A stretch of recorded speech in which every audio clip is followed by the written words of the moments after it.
Video natočené 30 minút pred katastrofou. Naposledy ich videli nažive. Ľadopád Khumbu je považovaný za najnebezpečnejšie miesto na Evereste. Je to neustále sa pohybujúci labyrint z čistého ľadu.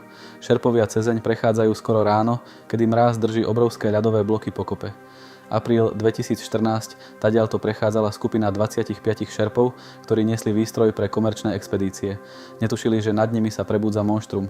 Zo západného svahu hory sa zrazu odtrhol obrovský kus ľadu. Bol hrubý ako 10-poschodová budova.